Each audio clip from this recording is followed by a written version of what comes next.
Hello friends, welcome to literature fire channel. இன்றைக்கி நம்ம சேனலில் சார்ல்ஸ் லாம்ப் எழுதின அ டிசர்டேஷன் அப்பான் ரோஸ்ட் பிக் அப்படிங்கிற ப்ரோஸ் ஒர்க்கோட சம்மரியை தான் பார்க்க போகிறோம். அதுக்கு முன்னாடி இந்த மாதிரி சம்மரி வீடியோஸ்க்கு நம்ம சேனலை சப்ஸ்கிரைப் பண்ணிக்கோங்க. அதுக்கு முன்னாடி ஆத்தரை பற்றின ஒரு குட்டி இன்ட்ரோ பார்த்துடலாம். இவர் தான் சார்ல்ஸ் லாம்ப். இவர் ஒரு English essayist and a poet. இவர் எதுக்கு ஃபேமஸ் அப்படின்னா இவரோட humour and informal tone of ரைட்டிங்க்கு தான் ரொம்பவே ஃபேமஸ். இவரோட எஸ்ஏஸ் எல்லாமே ஒரு சூடோனிம் வச்சு தான் எழுதியிருப்பார். அதாவது எல்லையா அப்படின்னு ஒரு சூடோனிம் வச்சு தான் இவரோட எஸ்ஏஸ் எல்லாமே பப்ளிஷ் பண்ணியிருப்பாரு. அந்த வகையில தான் இவர் எழுதின இந்த அ டிசர்டேஷன் அப்பான் ரோஸ்ட் பிக் அப்படிங்கிற ப்ரோஸ் ஒர்க்கை பார்க்க போறோம். இதுல 2 கேரக்டர் வராங்க. முதல் கேரக்டர் யாருன்னா ஹோட்டி. ஹோட்டி யாருன்னா அப்பா. ரெண்டாவது கேரக்டர் பூபு. பூபு யாருன்னா ஹோட்டியோட பையன். இப்போ ஹோட்டி இருக்கார் இல்லையா, ஹோட்டியும் இவரோட பையன் பூபுவும் தான் வந்து வாழ்ந்துகிட்டு இருக்காங்க. எதுலன்னா ஒரு காட்டேஜ்ல, அதாவது ஒரு குடிசை வீட்டுல வாழ்ந்துகிட்டு இருக்காங்க. இவங்க வந்து கொஞ்சம் பன்றிகளும் வளர்க்குறாங்க.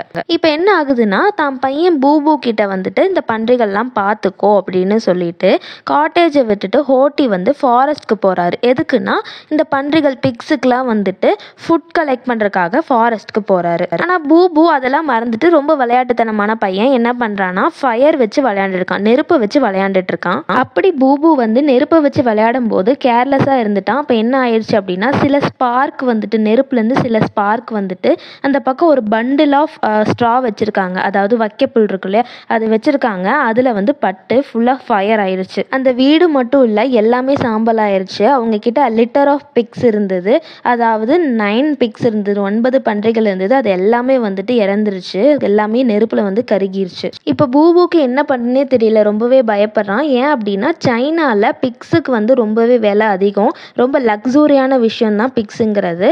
எப்போலேருந்துன்னா ஏன்ஷியன்ட் டைம்ஸ்லேயே அந்த மாதிரி தான் சைனாவில்.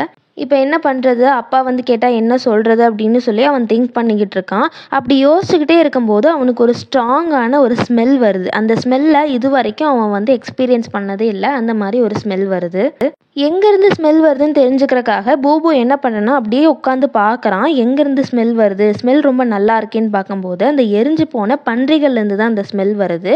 இந்த ஸ்மெல் நல்லா இருக்குதுன்னு சொல்லிட்டு அந்த பன்றிகளை தொட்டு பார்க்க போய் அவனோட ஃபிங்கர்ஸ் வந்து பேர்ன் ஆயிடுச்சு. ஏன்னா நல்லா சூடாக இருக்கு இல்லையா, அதெல்லாம் எரிஞ்சு போனனால. நம்ம கையை எங்கேயா சுட்டுக்கிட்டோம்னா என்ன பண்ணுவோம், டக்குன்னு வாயில் வச்சு சப்போம் இல்லையா, அதே மாதிரி தான் கையை வந்து கூல் பண்ணுறக்காக விரலை வந்து சப்புறான். அப்படி அவன் விரலை சப்பும் போது விரலில் வந்துட்டு அவன் தொட்டு பார்க்கும்போது அந்த பேர்ன்ட் பிக்கோட ஒரு க்ரம்ப் வந்து ஒட்டி இருந்திருக்கு. அதை வந்து அவன் சாப்பிட்டுட்டான். சாப்பிடவும் தான் அவனுக்கு தெரியுது அந்த ஸ்ட்ராங் ஸ்மெல் வந்துட்டு இந்த பேர்ன்ட் பிக்கோட ஸ்மெல் தான் அப்படின்னு. அந்த டேஸ்ட் ரொம்ப சூப்பராக இருக்குன்னு சொல்லி அவன் ரொம்பவே என்ஜாய் பண்ணுறான். It was a delicious taste அப்படின்னு சொல்லி நல்லா என்ஜாய் பண்ணுறான். உங்களுக்கு இந்த ப்ரோஸ் ஒர்க்கோட எஸ்ஏ மெட்டீரியல் வேணும் அப்படின்னா பை பண்ணிக்கலாம். அதுக்கு நீங்கள் இந்த ஸ்க்ரீனில் தெரிகிற மெயில் ஐடிக்கு மெயில் பண்ணிங்க அப்படின்னா ப்ரைஸ் டீட்டெயில்ஸ் எல்லாமே நாங்கள் உங்களுக்கு அதில் இன்ஃபார்ம் பண்ணுவோம். நீங்கள் பே பண்ணிவிட்டு வாங்கிக்கலாம். இப்போ என்ன ஆகுது அப்படின்னா ஹோட்டி வீட்டுக்கு வராரு. வந்து பார்த்துட்டு இதெல்லாம் எரிஞ்சு கிடக்கிறத பார்த்துட்டு அவ்வளோ கோவமாயிட்டாரு.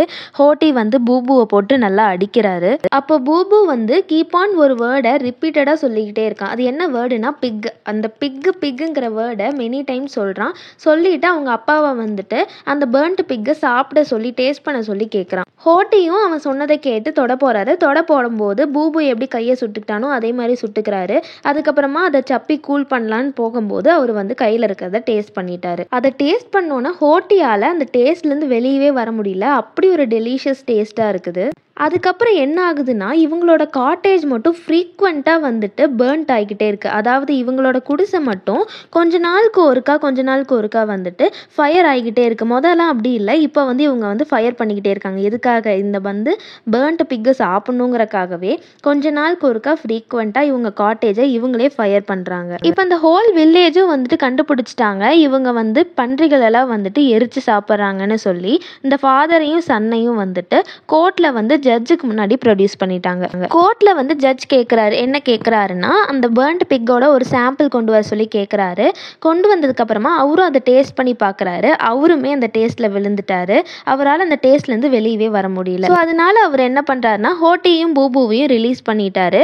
அதுக்கப்புறம் கோர்ட் வந்து டிஸ்மிஸ் ஆனதுக்கப்புறமா என்ன பண்ணுறாருனா இந்த ஜட்ஜு வந்து போய் நிறைய பன்றிகள் அங்கே ஊரில் இருக்கிற எல்லா பன்றிகளையும் வாங்கிட்டு வந்துடுறாரு. வாங்கிட்டு வந்ததுக்கப்புறமா இந்த ஜட்ஜும் இதே வேலையை பண்ணுறாரு. என்னன்னா அவர் அவரோட வீட்டை எரிக்கிறாரு. எதுக்காகனா அந்த பிக்கெல்லாம் வந்துட்டு அப்பதான் வந்து பேர்ன்ட் ஆகும், நம்ம சாப்பிட முடியும் அப்படின்னு. அப்புறம் பார்த்தா கொஞ்ச நாள்ல இந்த ஹோல் டவுன்லையும் எந்த டைரக்ஷன்ல பார்த்தாலும் ஃபயர் தெரியுது. அப்படின்னா என்னன்னா இந்த ஊர் மக்கள் எல்லாருமே இந்த எரிஞ்ச பன்றிகளை சாப்பிட்றதுக்காக அவங்கவுங்க வீட்டை எரிக்கிறாங்க அப்படிங்கிறது தெரிய வருது. அப்புறமா ஒரு சேஜ் வந்து ஒரு விஷயத்த கண்டுபிடிக்கிறாரு. சேஜ் அப்படின்னா அந்த துறவிகள் இருக்காங்க இல்லையா, அவங்க வந்து ஒரு விஷயத்த கண்டுபிடிக்கிறாங்க. என்ன அப்படின்னா எந்த அனிமலோட ஃப்ளஷும் சரி பிக்கோட ஃப்ளஷும் சரி நம்ம வந்து குக் பண்ணி சாப்பிடலாம், அதாவது ஃபயரில் குக் பண்ணி சாப்பிடலாம்.